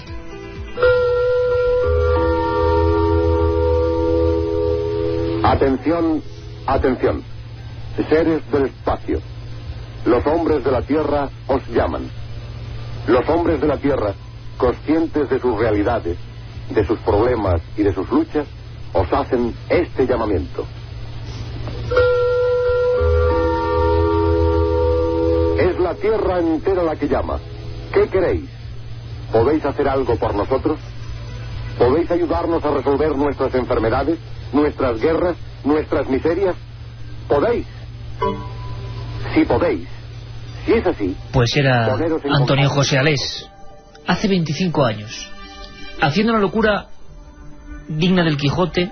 Estos mismos micrófonos de la cadena SER los puso a mirar al cielo y dijo: atención, atención, seres del espacio. Y se produjo un fenómeno social al que yo creo que, bueno, han cambiado los tiempos, es imposible calibrarlo, pero creo que por lo menos estuvimos a la altura, en el sentido de que le hicimos un sincero homenaje, sin creer más ni menos, sin quitar cosas ni poner. Simplemente quisimos volver a saber una cosa: si este pueblo, ya el pueblo internacional, no solo el español, en todas partes del mundo, sería capaz, 25 años después, se habla de que eran otros tiempos más crédulos, ¿sería capaz la gente de salir a la calle otra vez? ¿Sería capaz la gente de dejar prejuicios y sacar sus telescopios y catalejos y mirar al cielo? ¿Familias enteras? ¿Niños que construyeron sus observatorios en las azoteas de sus viviendas? ¿Familias, desde el abuelo hasta el nieto, con las sillas de camping yéndose a diversos puntos? ¿Serían capaces 25 años después, en esta era de internet, de alta tecnología, de frialdad, de escepticismo? Fueron capaces. Fueron capaces. Es quizá lo más importante, ¿no, Carmen? Lo que cuenta la gente también, ¿eh? Sí, hay muchos recuerdos de esa alerta OVNI. Uno de los que a mí se me quedó más en la mente, en la retina, fue en el momento en el que en el parque de Juan Carlos I se apagaron todas las luces y la gente comenzó con sus móviles a emitir una luz, a darnos esos mensajes con todos los móviles encendidos. Un momento precioso. Laguna de luces, ¿no? Pues sí. Mira, José de Lanzarote, por ejemplo, nos dice: inolvidable la maravillosa noche que pasamos mi novia, Ari y yo en la isla de Siros, en Grecia, durante la alerta OVNI. Gracias por dejarnos participar. Fernando de Parla: ¿para cuándo otro 25J? Ya estoy con el mono, lo necesitamos. Gracias por estas magníficas noches. Nos desea feliz Navidad y próspero Año Nuevo. Felices Navidades, amigos. A mí también me ha tocado currar. Soy segurata y estoy acongojado. Yo espero no ver nada. Un abrazo. También estuve el 25J desde Almería. Es que el gremio de los vigilantes es de los más proclives. Ginés, que nos dice que para él los 3 mejores momentos de este año han sido el programa en directo desde Cortijo Jurado, la alerta 2004 y la de fantasmas en la carretera. Vaya, vaya, qué gustos tiene la gente. Bueno, sí, ha habido muchas cosas, ¿no? Precisamente hablando de... y lo dejamos aquí, el asunto de los objetos que se ven en el cielo. Ahora me gustaría saber vuestra opinión concreta de cómo está el tema. Muchos hablan de un tema muerto. Me gustaría saber vuestra opinión. Antes de eso, escuchad lo que viene. Fue quizá el momento más álgido. Yo recuerdo cuando preparábamos esta historia, que Mariano Revilla me decía: oye, 25J y tal, a ver si ocurre algo. Mucha gente pensó que habíamos inventado nosotros los ovnis, ¿no? Pero es que en México pasó algo como esto. ¿Cuál es? ¿Qué es? Un punto. Ahí está. Está exactamente atrás de nosotros. Es correcto, ahora está a las 7 de nuestra posición. A las 7, a la misma altura. Hay unas nubes ahí, se ve de ver. Pero, a ver, busquen eso que viene atrás de nosotros. Ve cómo se ve como en 2 fotos. Ve como a las 7, 8 de la posición. Lo raro es que trae una punta delante.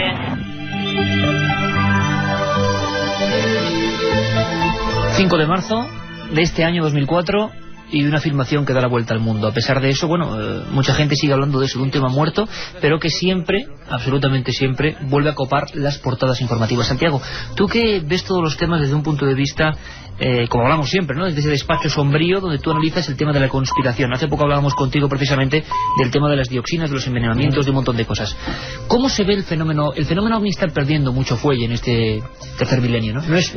Ya no copa la primera, digamos, cabecera del ranking de lo extraño para los amantes de lo misterioso. Temporalmente yo creo que sí, que así es, pero yo creo que se debe a un factor muy importante. Con el final de la Guerra Fría, con la caída del muro de Berlín, lo que desaparece es el interés por intoxicar utilizando este tema. En 1996, ya muy pasado el peligro rojo por parte de los soviéticos, la CIA, en un documento histórico, reconoce que durante los pasados 50 años ha estado utilizando en beneficio propio el fenómeno OVNI para intoxicar informativamente, para cubrir pruebas de prototipos secretos, etcétera, etcétera. Nunca niega la existencia del fenómeno OVNI, pero sí niega el haber difundido información falsa interesadamente. Curiosamente, en uno de los reconocimientos más atroces de ese documento, reconoce que en el famoso proyecto Libro Azul, el proyecto en el que la Fuerza Aérea estadounidense teóricamente intenta explicar el fenómeno OVNI, básicamente se hace todo lo contrario. Los casos que tienen una explicación cierta, que se sabe que han sido prototipos secretos y tal, se dan como casos inexplicables. Los casos inexplicables es a los que se les busca una explicación falsa. Gracias a que se ha acabado esta intoxicación, el número de noticias ha bajado mucho, pero ha bajado mucho el número de noticias falsas. La información OVNI que tenemos actualmente posiblemente sea la más veraz desde los 50 y tantos, 60 años de existencia del fenómeno. Y eso nos augura un futuro en absoluto poco esperanzador. Qué interesante reflexión. Sí. Por cierto, Carmen, me gustaría saber una cosa. La gente hablaba de sus programas preferidos. Bueno, que nos lo digan. ¿Cuál ha sido el programa de este año? Hablamos del 2004 nada más, o de esta temporada, de Milenio 3. Me gustaría hacer un pequeño ranking, a ver qué dice la gente. Fran. Es interesante. Yo no creo que haya bajado la intensidad de noticias del fenómeno OVNI. ¿No creéis que Internet, por ejemplo, ha hecho mucho daño y que están repitiendo y replicando noticias? Sí, muchas son falsas. Hay muchas que son falsas, ¿no? Pero el papel del investigador o el divulgador, en nuestro caso, como periodistas, es intentar discernir la verdad de la mentira. Escuchábamos la conversación de los pilotos Magdaleno Castaño, Adrián Velázquez y Germán Marín ese 5 de marzo a las 17 horas, cuando a 10.500 pies sobre Ciudad del Carmen, mientras volaban en esa avioneta Merlin C-26A, grababan esa flotilla de ovnis. Me parece fantástico, pero es que dentro del fenómeno OVNI este año ha habido casos espectaculares.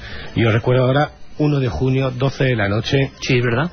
Portugal, España. Sin resolver. Si mal no recuerdo, hasta el propio Manolo Lama y Paco González, en esos especiales para la Eurocopa, estaban alucinando, si me permites el término, porque las portadas de los periódicos no eran Eurocopa, sino un objeto volante no identificado. Ojo, objeto volante no identificado que fue detectado por los radares militares portugueses, como así lo afirmó el portavoz de la Fuerza Aérea Portuguesa, que era Carlos Barbosa. Incluso fue detectado por, como dijo creo que era Paulo Lagarto, el responsable del espacio aéreo portugués, NAV, en esos radares. Incluso voy a poner más datos. Creo que se nos ha olvidado ese bólido insólito que invadió el espacio aéreo español el domingo 4 de enero, entre las 17:45 y las 18 horas. Acuérdate que recibimos en ese programa de madrugada cientos de SMS de gente que vio un bólido, por llamarlo de alguna manera, porque no está claro a día de hoy qué fue aquello, de una esfera incandescente que atravesó La Coruña, León, Palencia, Madrid, Cuenca, Castellón, Valencia, incluso Albacete, y cuyos restos en impacto en el territorio llegó a ser investigado por la Guardia Civil de Renedo de Valderroel. Lo más interesante, Francisco, en cuanto ocurre un caso de este tipo, y es lo que voy ahora también, y con el siguiente tema me gustaría que opinarais ese respecto, porque yo no solo el misterio, sino el misterio de si quieren acabar con el misterio, porque habitualmente, amparándose en Internet o otros sistemas, es mucho más fácil llegar a los medios, es mucho más fácil asustar supuestamente a una cadena de televisión o lo que sea. Esto es un fraude, se emiten dosieres, en el caso que viene ahora creo que es el ejemplo que estamos viendo ahora mismo, pero parece que hay un interés muy especial en derrumbar algunos casos. Sin embargo, a día de hoy, la afirmación de México no tiene explicación. El bólido o misil que atravesó España en su parte oeste del 1 de junio al 2 tampoco tiene explicación, y a día de hoy, el 4 de enero, lo que pasa tampoco tiene explicación. Escuchar este pequeño documento, emotivo por lo que significa, porque da paso, creo que, a la gran polémica que no ha abandonado este año 2004 en ningún momento, y de la que va a haber mucha tela que cortar, y os pediría sinceridad total, como siempre. Escuchamos, Juanma. 1:32.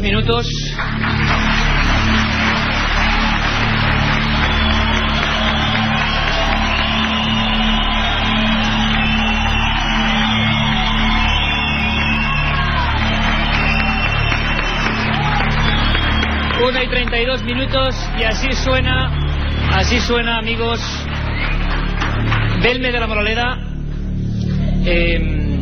Puede ser inusual empezar un programa tan emotivo. Llevamos ya charlando entre amigos casi desde las 12, y tengo que deciros que hay momentos que uno no va a poder olvidar mientras viva. Enfrente de nosotros, ya en penumbra, porque evidentemente somos Milenio 3 y siempre lo hacemos todo en penumbra, pues aquí pues unas 700 personas, pero es que hay 5 salas más y la calle está llena. Hay casi 2000 personas en Belme de la Moraleda, que es un pequeño y precioso pueblo de la Sierra Mágina de Jaén, dispuestos a homenajear al misterio, a homenajear a un enigma, dispuestos a demostrar a todo el mundo que la gente todavía es capaz de cogerse el coche, de alquilar autobuses, gente de Portugal, gente de Francia, gente de Canarias, gente de Mallorca, gente de todas las provincias españolas, y de venirse hasta aquí, que tampoco es tan fácil, es decir, que hay que hacer un esfuerzo que yo os agradezco, para sentir y vivir el misterio. Hace 33 años, en este pequeño pueblo de Jaén, que entonces no era tan conocido, ocurrió un fenómeno, ocurrió un enigma, algo extraño. Todos pensaron que se trataba de una broma, quizá un fraude, una casualidad. Se intentó acabar con él, lo intentó el antiguo régimen, con pruebas y documentos de los que hablaremos, lo intentó, tengo que decirlo, la Iglesia de la época, y lo intentaron algunos periódicos, como Diario Pueblo, Diario Ya, que hicieron auténticas cruzadas contra unas extrañas caras que aparecían en una casa de pastores. Bueno, 33 años después, había en aquella época, año 71, hasta 10.000 personas al día llegaron a concentrarse en Belmez de la Moraleda. No sé cómo decíroslo, pero 33 años después, ni aquel régimen está, ni Diario Pueblo, que era un gran periódico, está, ni el Diario Ya, ni seguramente aquella iglesia que tenía ese temor a ese fenómeno misterioso que se escapaba de cualquier catalogación. Sin embargo, las caras de Belmez están. No está su dueña, pero ellas están. Y las hemos visto, hemos estado con ellos, con esos seres, con esas imágenes. Yo no sé lo que son, pero sé que esta noche va a ser una noche de misterio que queremos compartir desde Belmez y para toda España. Decirlo de disculpas porque mucha gente se ha quedado fuera. La otra realidad. Milenio 3. En la SER. Milenio 3. Con Iker Jiménez. En la cadena SER.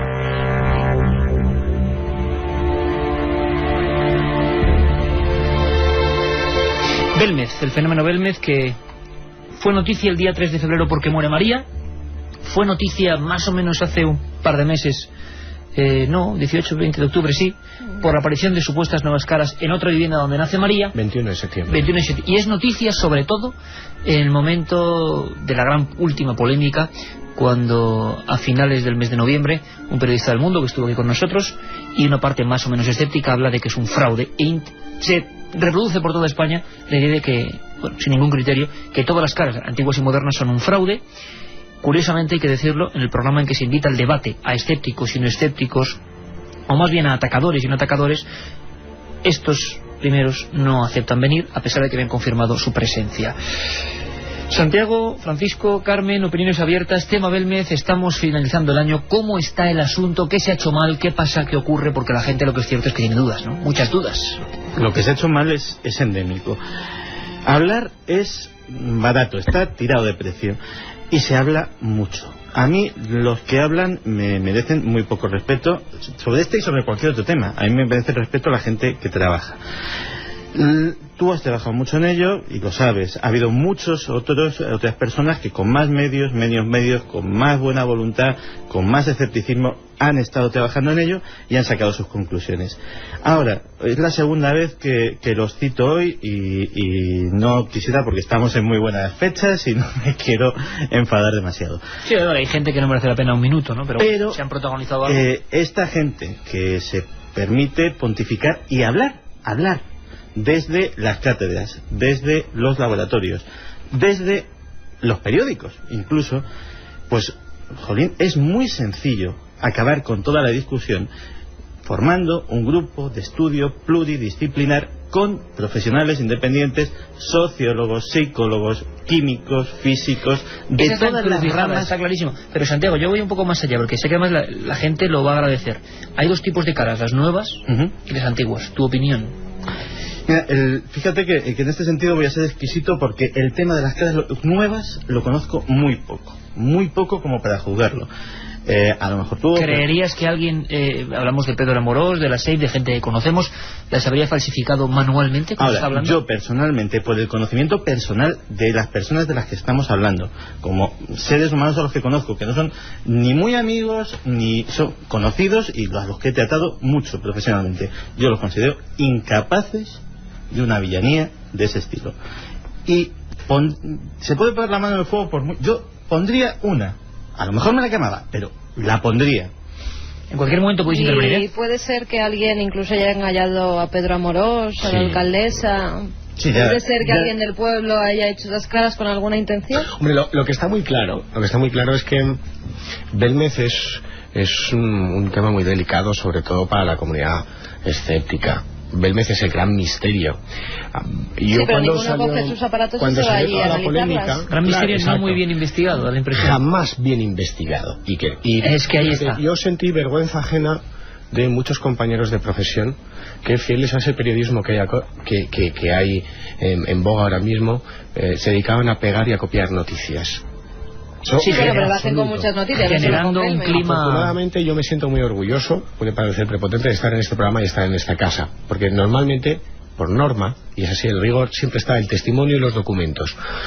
Todas las informaciones que han salido de las nuevas caras han sacado por periodistas que ni siquiera han estado allí, que ni siquiera se han preocupado en ir a una hemeroteca, a una biblioteca, a consultar un volumen, un libro en el que se muestran actas notariales firmadas, datadas por Antonio Palacios Luque, donde se demostraba un fenómeno insólito, inexplicable hoy por hoy a la luz de la ciencia, de unos análisis de las primeras caras de Belmez, la calle número 5, antigua calle Rodríguez Acosta, del doctor Alonso, Universidad de Valencia, Departamento de Cerámica y Vidrio, que certificaba que no había pintura. Pero también decía que era un pie del 39. También, acuérdate que era un tema tabú, era un tema tabú cuando se hizo el programa especial, que era un tema tabú dentro de la comunidad científica, y no se pudo decir en micrófono. Era un tema tabú porque es un tema muy incómodo. Ese mismo tema incómodo se ha utilizado ahora con un nuevo fenómeno que no tiene nada que ver con el originario de Belmez. Estamos hablando de unas caras distintas. A mí yo he estado allí ya. Hay un par de caras, no sé la gente que opinará también porque fijaos, es curioso, cuando sale la noticia, lo que es la sensibilidad de la gente, ¿no? Cuando sale este periodista diciendo que el Ayuntamiento de Belmez y la SEIP han engañado, estafa pública, o sea, engañado por unos fines bien tenebrosos a la gente, abrimos el 7640 y la mayoría de la gente pensaba que era un fraude. Es decir, es muy manipulable, con razón, con lógica. Si la gente en un periódico ve esto y no ve la contrarréplica, estamos haciendo un esto muy peligroso. A la gente y que también habría que darle y la siguiente semana, en la que se exponen todos los puntos de vista, en la que sacamos aquí al notario, en la que Katia localizó al doctor Vallefuentes del CSIC, que hablaba por vez primera para una radio, y en la que los escépticos, entre comillas, no se presentaron, había variado totalmente la opinión. Pero eso es un juego muy peligroso, pero eran análisis que se hicieron hace muchos años. Ahora tenemos tecnología nueva. ¿Por qué no va alguien del CSIC? ¿Por qué no se contrata a alguien del CSIC? Expertos verdaderos en cemento. No que se hagan pruebas con policías, Claro. No, alguien experto del CSIC, por ejemplo, que vaya, que se recorte una cara y que le analice el tiempo que sea necesario. Con eso se podría callar muchas bocas, o con eso, desde estos micrófonos de Milenio 3 podríamos decir: señoras y señores, Belmez es un fraude. ¿O no? Por eso te estoy diciendo, Belmez es un fraude, o si se analiza, decir, Belmez es un fenómeno por ahora inexplicable. ¿No da la impresión de que sí que es cierto que hay un interés especial en Belmez en derrumbarlo? Porque no interesa. Y porque es único. Estamos ante y esa es la grandeza del fenómeno, la única fenomenología paranormal persistente de la historia.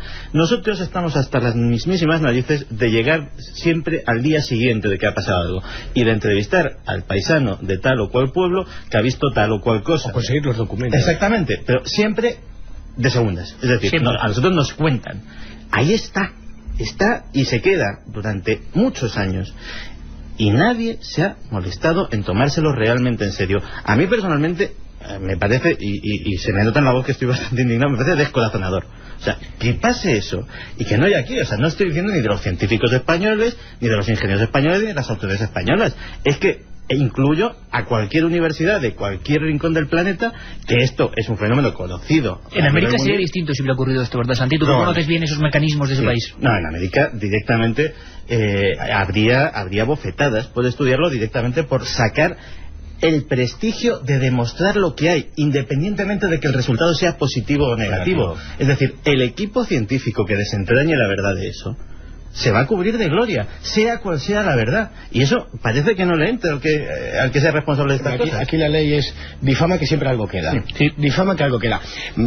No, yo no creo que deberíamos entrar a valorar sobre el nuevo fenómeno de momento cosas. Lo que sí podemos exigir es un buen método para trabajar. A mí, por ejemplo, me resulta muy significativo que hace varias semanas Pedro Amorós anunció lo que se iba a hacer. Tarde, aunque haya sido tarde. Mucha gente cree, ahora lo van a hacer, ahora ya no se puede hacer. Bueno, aunque sea tarde, hay que ver si esas nuevas caras son una falsificación, si Pedro Amorós ha sido engañado, si ellos la han creado, porque hay que contarlo. Somos divulgadores, somos periodistas, necesitamos para informar a los oyentes. Ellos acabas hace una semana exactamente el acta de levantamiento no noticia en ningún lado. Que metí, es curioso, lo metías en ikerjimenez.com. Pero a mí eso, por ejemplo, el acta ese no me sirve bueno, para nada. Pero ya se están haciendo cosas. Están haciendo cosas más o menos bien, con el protocolo necesario. Más tarde o más temprano se está utilizando el protocolo que 2 laboratorios que van a analizar ese suelo han pedido a los investigadores de la Sociedad Española de Investigaciones Parapsicológicas. Colgábamos en ikerjimenez.com las actas. Pedro Amorós nos lo contaba. ¿Y eso ya no es noticia? Algo no me cuadra aquí. Entonces tengo la teoría de difama. No puede ir alguien que no esté dentro del mundo del misterio, alguien ajeno a este mundo, un verdadero especialista, un científico que vaya. Está claro que no van. Y que asépticamente diga, pasa esto. De motu propio no va, pues habrá que contratarlo. Yo os voy a decir una cosa. El equipo de Milenio, digamos el equipo núcleo aquí, no ha ido a estas segundas caras. No.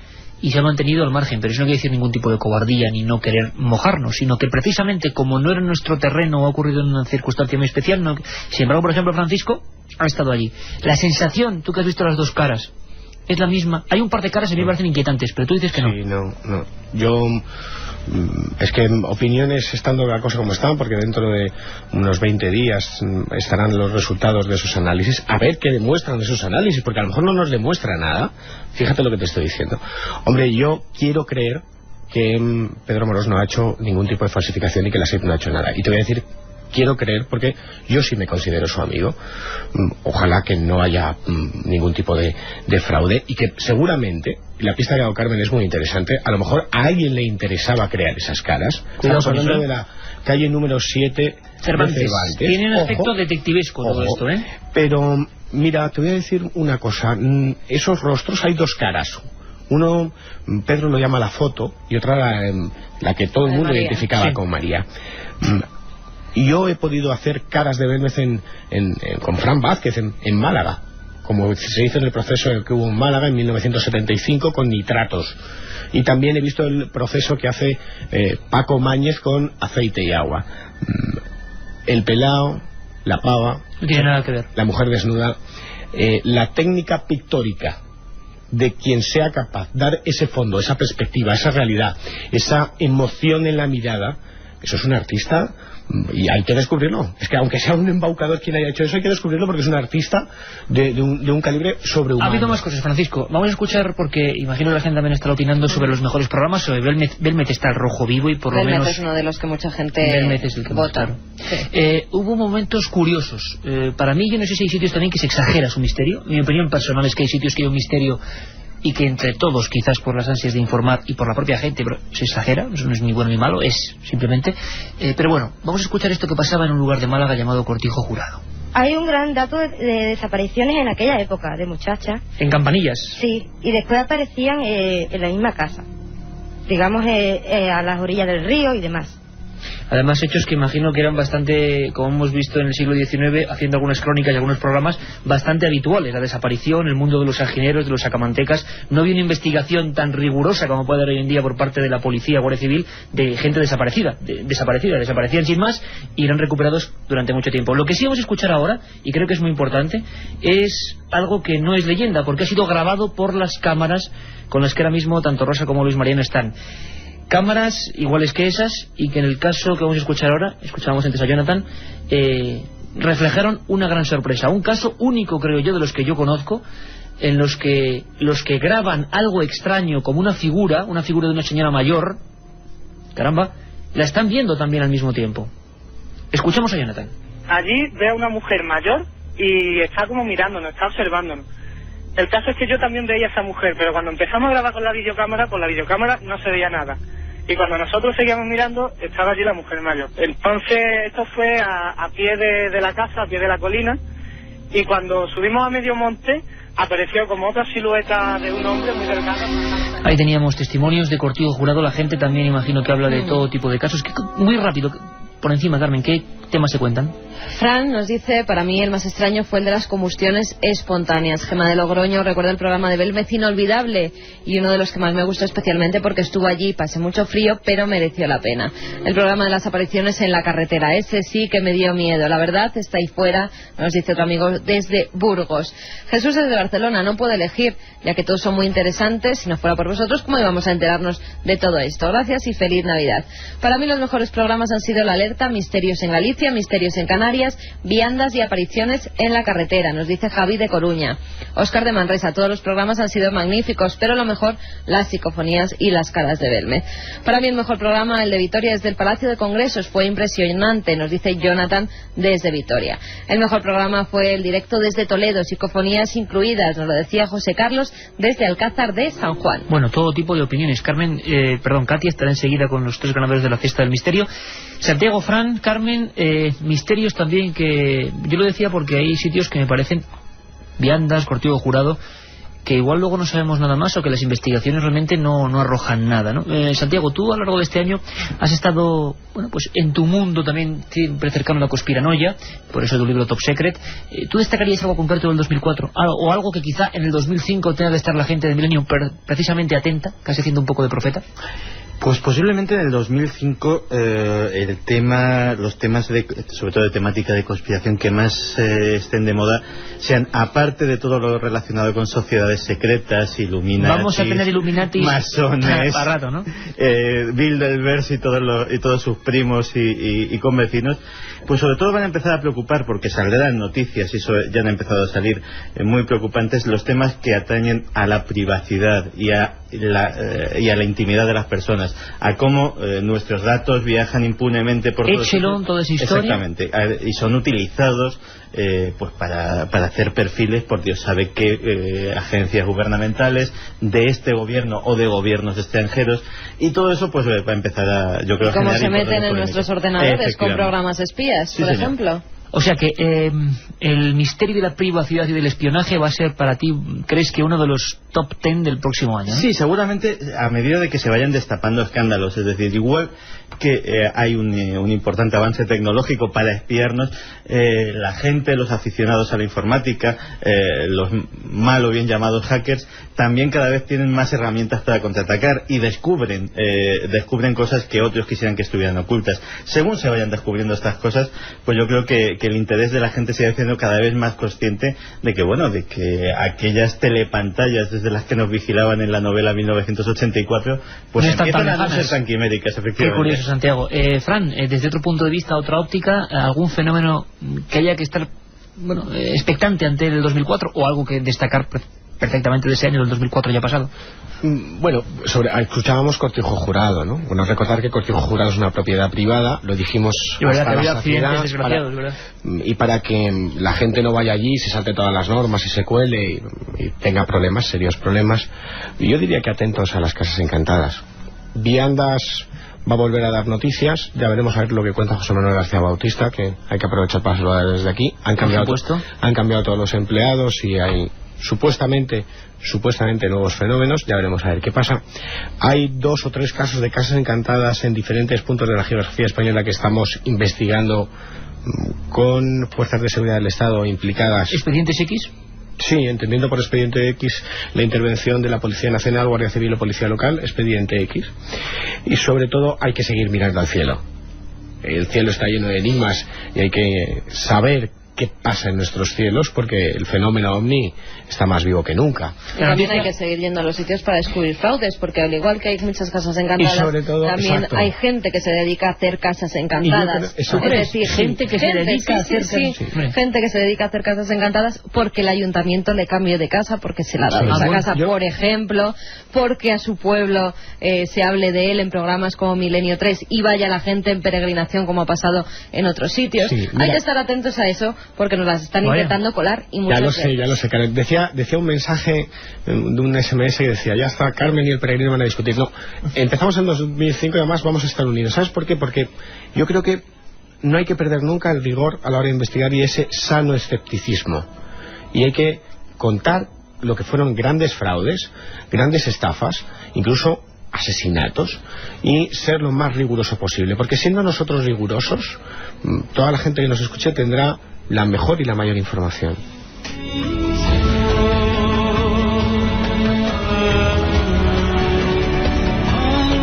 Qué bonita música, que además creo que da positividad. Hemos empezado esta noche especial de Nochebuena con ella y vamos a acabarla igual, deseando todo lo mejor para este futuro tiempo que se avecina.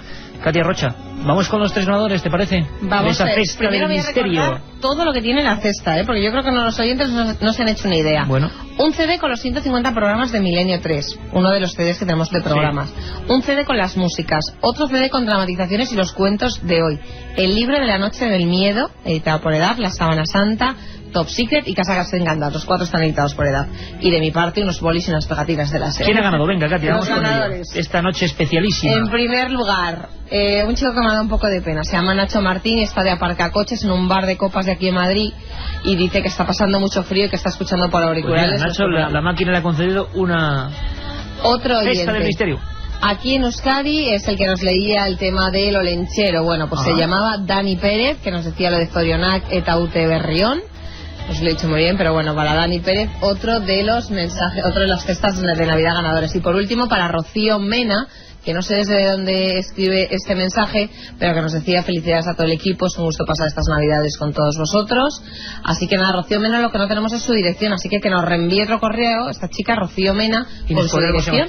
Bueno, mira, dime, un mensaje que define muy bien una cosa, lo que ha sido el año de Milenio 3. Soy Jesús, 1000 historias escuché, 1000 programas añoré, 1000 sustos recibí, 1000 noches en vela viví, pero nunca olvidaré el programa que descubrí, Milenio 3. Qué bueno. Uy. Bonito, Precioso, Jesús. Santi, Francisco, Antonio, ¿cómo estás? Por supuesto aquí acompañando a Santiago, Camacho, Katia, Carmen. Ha sido un placer, una noche buena distinta, hemos hablado para mucha gente. No se puede uno imaginar... ¿Qué corto se ha hecho? Sí, la cantidad de gente que escucha la radio un día como hoy, parece mentira. Uno se puede sentir afortunado. Y que tenemos un especial el domingo a las 10 de la noche. Otro especial de Milenio 3 para más seguir cortito. Con estas Navidades mágicas. Resumen del año. Y escucharemos a Santiago y escucharemos a Francisco con intervenciones gloriosas. Ha sido un placer y es una felicidad poder estar en este momento de esta manera lanzando este tipo de mensajes. Milenio 3. Gracias a todos, amigos. Gracias a todos. Navidad. Feliz año para todos. Feliz Navidad. Feliz Navidad. Milenio 3, en la C, con Iker.